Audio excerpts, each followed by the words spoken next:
दिखाई नहीं देती, लेकिन जब शरीर दुर्बल, क्षीण और निर्बल होने लगता है तो सभी बीमारियां एक साथ ही आ जाती हैं। उसी तरह से पितामह,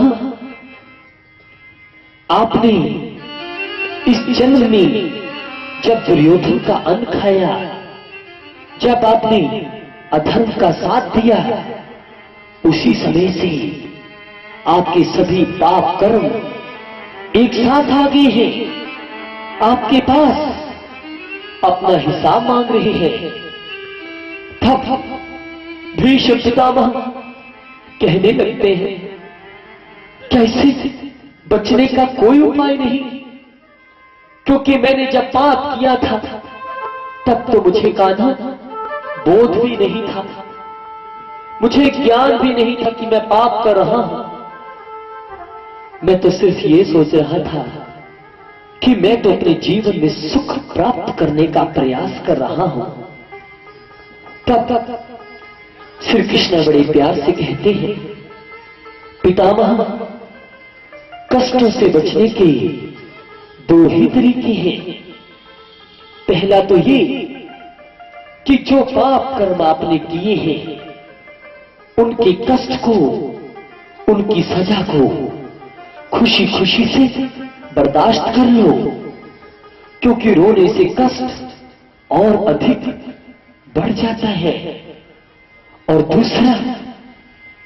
दूसरा एक ही तरीका है, जो मेरे भी पिता है, जो सारी सृष्टि की नियंता है, पाप कटेश्वर है, जो नीलकंठेश्वर है, त्र्यंबकेश्वर है, जो स्वयंभू परमात्मा शिव है, उनको याद करो। उनकी याद से ही सभी पाप कर्म नष्ट होते हैं। आपको ये एक बहुत बड़ी बात कह रहा हूं कि परमात्मा शिव और श्री कृष्ण का साथ उसी को प्राप्त होता है जो अपने जीवन में श्रेष्ठ कर्म करता है, जो सबको सुख देता है। याद रखना, जो दूसरों को सुख देता है उसे सुख ही प्राप्त होता है, और जो दूसरों को दुख देता है वो दुखी होकर के ही संसार से विदा होता है। ये एक सत्य घटना सुना रहा हूं। एक सेठ की कोई औलाद नहीं थी,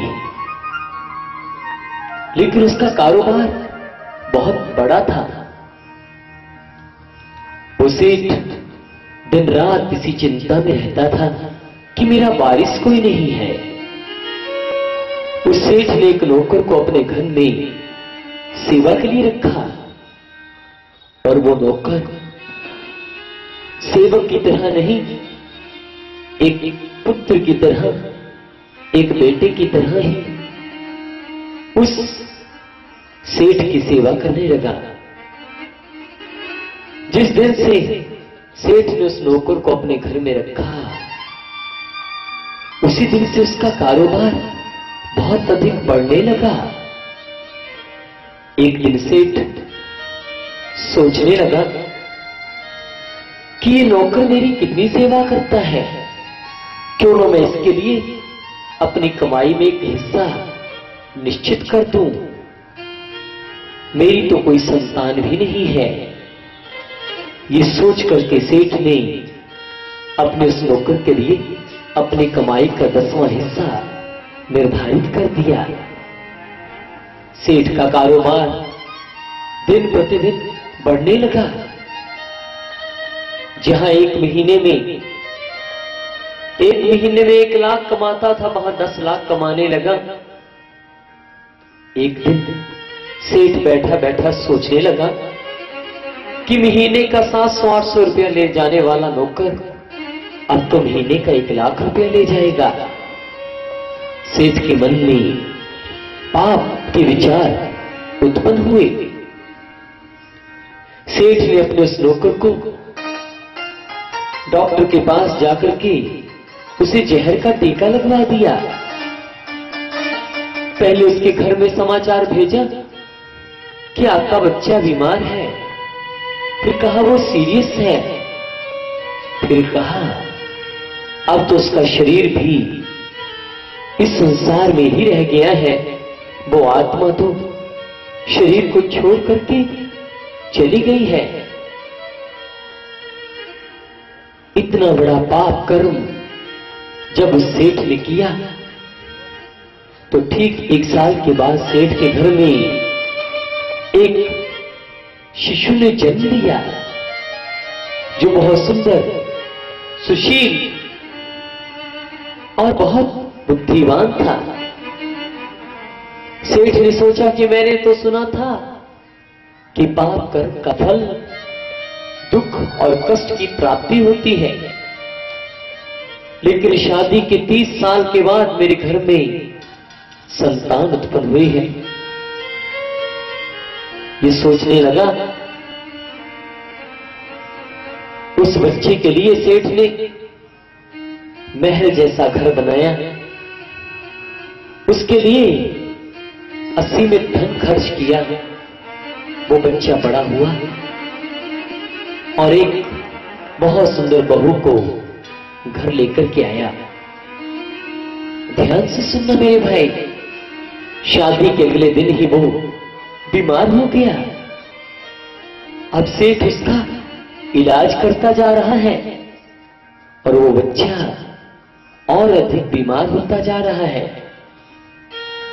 दुनिया का कोई डॉक्टर नहीं छोड़ा, कोई हकीम वैद्य नहीं छोड़ा जिसके द्वारा उस बच्चे का इलाज न किया गया है। उस बच्चे का इलाज करते करते सेठ का कारोबार भी नष्ट हो गया, उसका मकान भी बिक गया और किराए के मकान में उसे रहना पड़ा। एक दिन बड़े गौर से वो उस बच्चे को देखने लगता है, उदास होकर के, मायूस होकर के।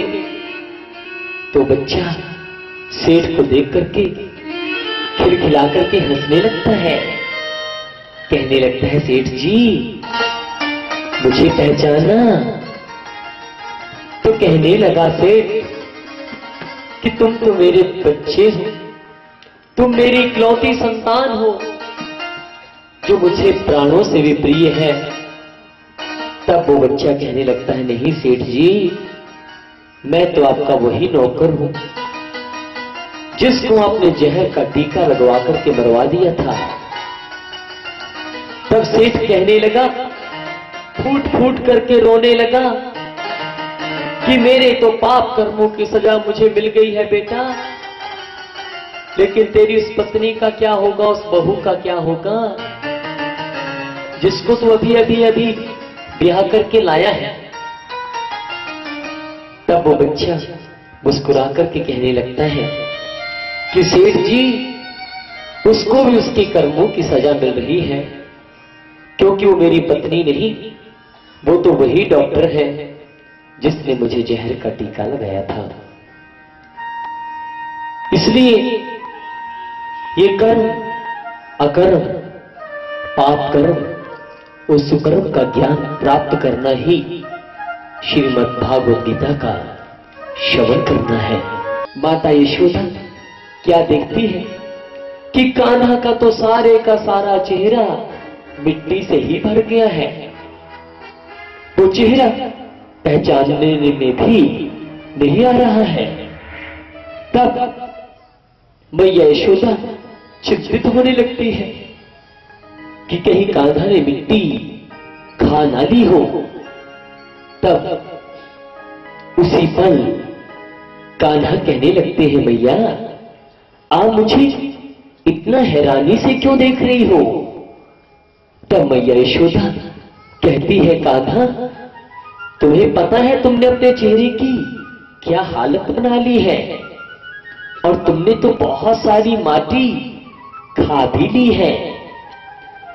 सभी कान्हा के सखा इस बात को जानते हैं कि कान्हा ने मिट्टी खाई थी, लेकिन ये संपूर्ण सत्य है कि कान्हा ने मिट्टी धरती माता को सम्मान देने के लिए खाई थी। तब मैया यशोदा के कहने से श्री कृष्णा कहते हैं, मैया अरे जिसके घर में दूध, माखन, घी के भंडार हो उसे भला मिट्टी खाने की क्या जरूरत है।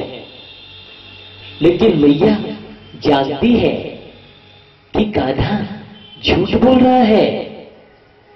इस संसार में हर एक मां अपने बच्चे की सब बातों को जानती है, चाहे बच्चा कितनी भी चतुराई कर ले, लेकिन मैया से कुछ भी छिप नहीं सकता। इसलिए मैया कहती है, तुम सच कह रहे हो ना? अगर तुम सच कह रहे हो तो बस अपना ये मुख खोल करके मुझे दिखा दो, तो मुझे यकीन हो जाएगा कि तुमने सचमुच मिट्टी नहीं खाई है। कान्हा बड़े प्यार से कहने लगते हैं, अच्छा अच्छा ये बात है। अरे ये कौन सी बड़ी बात है, मैंने सचमुच मिट्टी नहीं खाई है। अभी देख लो, लो मेरा मुख देख लो।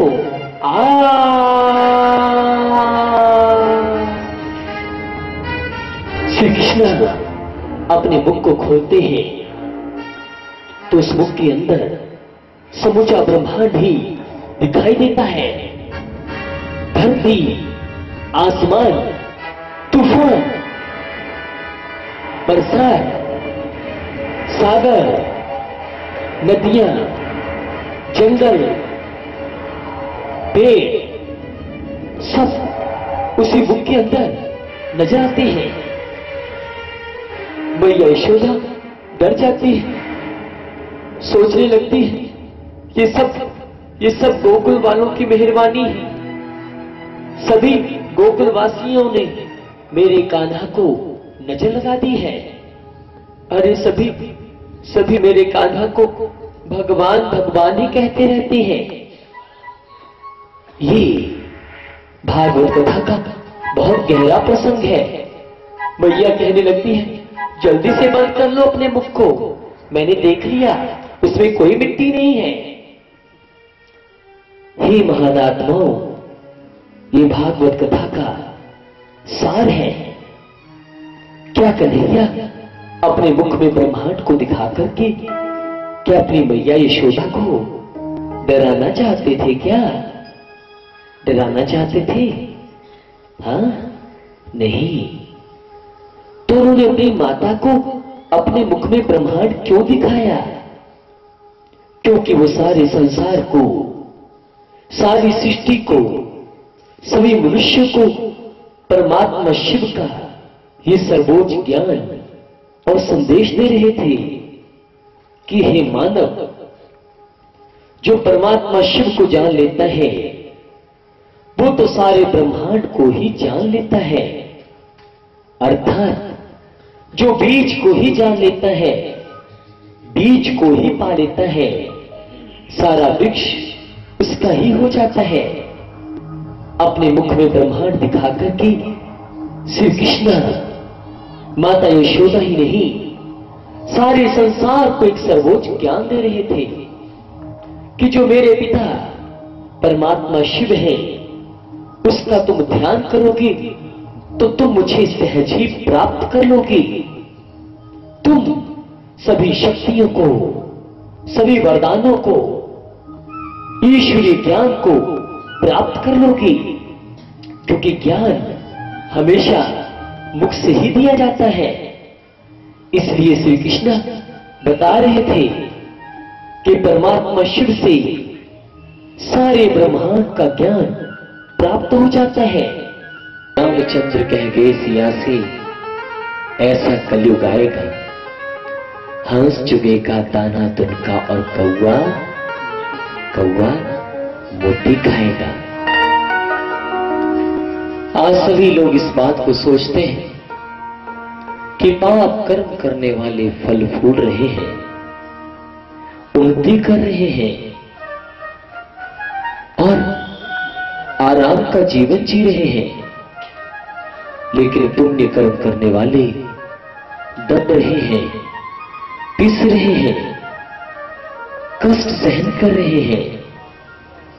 यही छोटी सी बात मनुष्य के जीवन को पथ भ्रष्ट कर देती है, उसे सत्कर्म की राह पर नहीं चलने देती, क्योंकि वो अपने मन में इस ज्ञान को लेकर के जीवन की राह पर चलता जाता है कि मेरे अकेले पुण्य कर्म करने से क्या होगा, सारी दुनिया तो पाप ही कर रही है।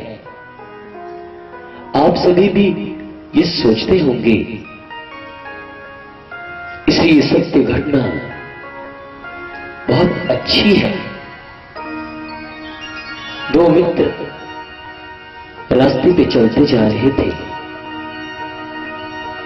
और एक दोस्त को धरती पर धन से भरा हुआ एक बैग मिलता है, थैला मिलता है।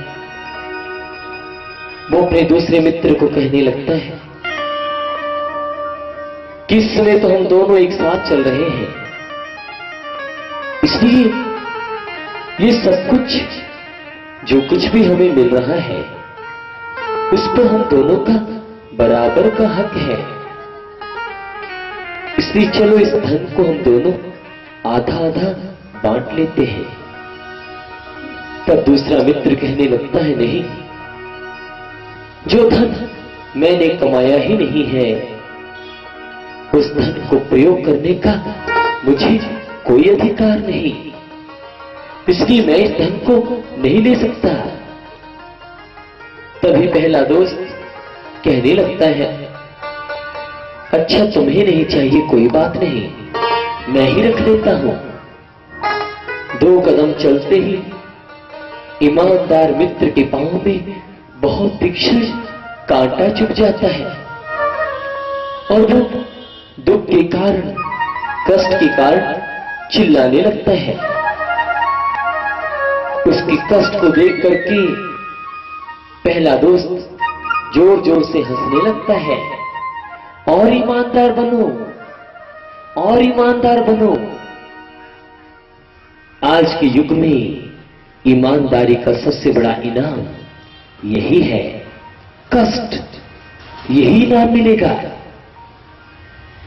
इस दृश्य को सृष्टि के रचनाकार प्रजापिता ब्रह्मा भी देख रहे थे।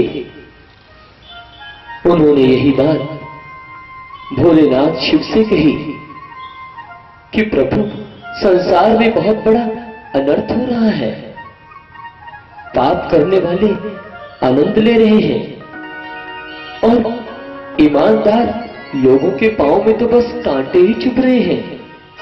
मैंने अभी अभी ये दृश्य देखा है। अगर ऐसा ही होता रहा तो लोग गीता के सत्य ज्ञान का, पाप पुण्य के कर्मों के ज्ञान का अनुसरण नहीं करेंगे, लोग सत्कर्म नहीं करेंगे, क्योंकि पुण्य कर्म का तो इनाम ही कष्ट है। तब परमात्मा शिव बड़े प्यार से कहते हैं कि ब्रह्मा, मनुष्य के जीवन की यही सबसे बड़ी भूल है कि वो सिर्फ वर्तमान को देखता है और विधाता परमात्मा वर्तमान, अतीत और भविष्य तीनों को देखते हैं। इसीलिए उन्हें त्रिकालदर्शी कहा जाता है, अर्थात ब्रह्मा। जिस दोस्त को पांव में कांटा चुभा है उसने तो पूर्व जन्म में इतने अधिक पाप कर्म किए थे कि उसे इस जन्म में शूलों के ऊपर सोना था, लेकिन इस जन्म में उसे इतने पुण्य कर्म किए कि कांटा चुभने से ही उसका हिसाब चुकतू हो गया है। और जो दोस्त धन से भरा हुआ थैला पाकर के हंस रहा है, मुस्कुरा रहा है, उसने तो पूर्व जन्म में इतने पुण्य कर्म किए थे कि इस जन्म में उसे राजा बनना था, लेकिन इस जन्म में उसने इतने पाप किए हैं कि उसे धन से भरे हुए एक बैग से ही संतुष्ट होना पड़ रहा है। यही फर्क है मनुष्य की दृष्टि में और परमात्मा की दृष्टि में। हे मानव, अंत भले का भला और अंत बुरे का बुरा ही होता है। एक वक्त ऐसा भी आता है जहां आपका प्रिय से प्रिय सखा भी आपके पास नहीं पहुंच सकता, लेकिन उस समय भी जरा प्यार से पुकारना मेरा बाबा, तो आपको उस परम पिता परमात्मा का साथ, उसकी शक्ति, उसका सहारा पल में महसूस होने लगेगा। इसलिए कहता हूं, सच्चे दिल से पुकारो मेरा बाबा, बोलो ना, दोनों हाथ ऊंचे उठा करके प्यार से बोलिए मेरा बाबा। मेरे शिव बाबा,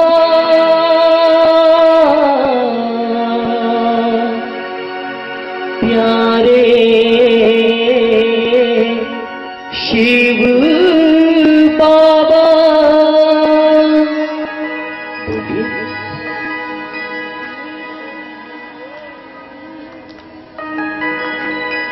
मेरे शिव बाबा,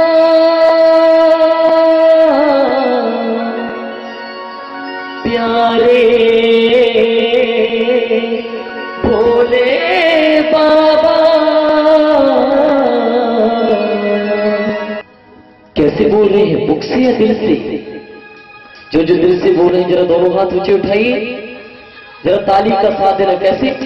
सच्चे दिल से पुकारो, बस उसे ही निहारो, शिव को याद करो, शिव को याद करो। सच्चे दिल मेरे भोलेनाथ, मेरे सोमनाथ, मेरे भोलेनाथ, मेरे सोमनाथ, मेरे प्रसाद, मेरे सोमनाथ। सच्चे दिल से पुकारो, तुम उन्हें ही निहारो, शिव को याद करो, शिव को याद करो, शिव को याद करो, शिव को याद करो।